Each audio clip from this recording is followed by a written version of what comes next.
The Copper Gauntlet, Chapter 11. Havoc! Quiet! Shh! Cal said, but the wolf kept on barking, shoving his snout into the gap between the barn doors and scratching the wood with his paws. Shh.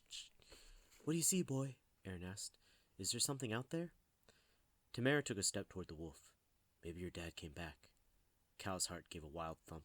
He ran to the door that Havoc was nosing at and pulled it back, opening the barn to the cold air outside. Havoc darted past him. The night was quiet. The moon was a sliver in the sky. Cal had to squint to see his wolf dart across the trampled grass toward the lines of wrecked cars, looking humped and unnatural in the darkness. What's that? It was Jasper. His voice was a scared whisper, pointing. Aaron stepped forward. They were all crowding around Cal now, in front of the open barn door. Cal looked where Jasper was pointing. At first, he saw nothing. Then, staring harder, he caught sight of something slipping around the side of one of the cars. Tamara gasped. The thing was rising. It seemed to grow from moment to moment, swelling right before them. It gleamed under the moon, a monster made of slick metal, dark and wet-looking, as if its surface were rubbed with oil. Its eyes were like two massive headlights flashing in the darkness. And its mouth, Cal goggled at its massive jaw unhinged, lined with rows of shark-like metal teeth, and then closed on the hood of an ancient citron. The car made a horrible crunching sound. The creature threw its head back, swallowing. It bulged outward as the car disappeared into its vast maw. A moment later, the car was gone, and the creature seemed to grow more gigantic. It's an elemental, Tamara said nervously. Metal. It must be drawing power from all those cars and junk. We should get out of here before it notices us, Jasper said. Coward, Cal chided. It's an elemental on the loose. Isn't dealing with it our job? Jasper threw his shoulders back and glared. Look, that thing has nothing to do with us. We're supposed to defend people, but I don't want to die defending your dad's hoarding. He'll be better off without all these cars, if he's not executed for being in league with the enemy, which is a big if, and we'd be better off out of here. Shut up, Aaron said. Just shut up. His hand was from his side. The metal on his wristband glowed. Cal could see what looked like a shadow starting to rise from his palm, half enveloping his hand. Stop! Tamara grabbed Aaron's wrist. You haven't been taught to use the void properly, and the elemental's too big. Think of the size of the hole you'd have to open to get rid of it.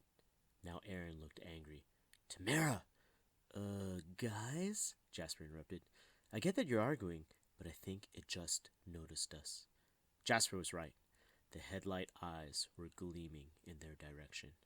Tamara let go of Aaron as the creature began to move. Then, unexpectedly, she whirled on Cal. What are we supposed to do? She demanded. Cal was too surprised to be asked for instructions to answer, which was fine because Aaron was already talking. We have to get to Mrs. Tisdale and protect her. If that thing has just stumbled on this place, then maybe it'll eat some cars and go in peace. But if it doesn't, we have to be ready. Metal elementals are rare, Jasper said, grabbing up Tamara's pack. I don't know a lot about them, but I know that they don't like fire. If it starts coming for us, I'll throw up a fire screen, okay? I can do that, Tamara snapped. It doesn't matter who does it, Aaron said, exasperated. Now, come on. They all started to run toward the farmhouse, Cal lagging slightly behind, not just because his leg was hurting, but also because he's worried about Havoc. He wanted to call out to him, make sure his wolf was safe, but he's worried it would call the elemental's attention. And he wasn't sure he could outrun it if it came to that. Already Tamara, Aaron, and Jasper were outpacing him. The creature was still moving, sometimes half hidden by cars, sometimes horribly clear.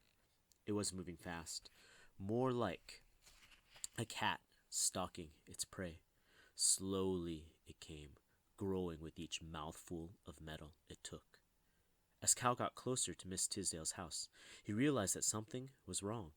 Light was spilling out of the farmhouse, not just from the windows, but also from the whole front. The door and part of the wall was missing. Wires and wood hung in the gaping hole that remained. Aaron ran up the steps first. Mrs. Tisdale! He called. Mrs. Tisdale, are you all right? Cal followed, leg aching. The furniture was knocked over. A coffee table splintered. A love seat was on fire, flames rising from a blackened cordwood. Mrs. Tisdale lay on the floor, a terrible gash across her chest. Blood soaked the rug under her. Cal stared in horror. Mixed in with the blood were gleaming bits of metal. Aaron dropped to his knees. Mrs. Tisdale? Her eyes were open, but she didn't seem to be able to focus her gaze. Children, she said in a whispery, awful voice. Children, they're after you. Cal remembered a little bit about healing magic. He'd seen Alex use it to heal Drew's broken ankle once, drawing up, binding, and healing powers from the earth. He bent down next to Aaron, trying to summon up what he could. If he could heal her, then maybe his magic was good for more than Alistair thought. Maybe he was good for more than Alistair thought. Maybe he was good? Pressing his fingers gently over her collarbone, he directed energy into her. He tried to feel it coming up from the ground, tried to think of himself as a conduit. But after a moment, she pushed his hand away. It's too late for that, Mrs. Tisdale said. You're the ones who can still get away. You need to run. Cal, I was there the night you thought you lost Havoc. I was the one who chained him up. I know what's at stake. Cal pulled back from her, reeling. What is she talking about? Tamara asked. What are you talking about, Mrs. Tisdale? It's just an elemental, Aaron said. We can get rid of it. We can help you. He looked up wildly at Tamara and Jasper. Maybe we should call for help from the Magisterium.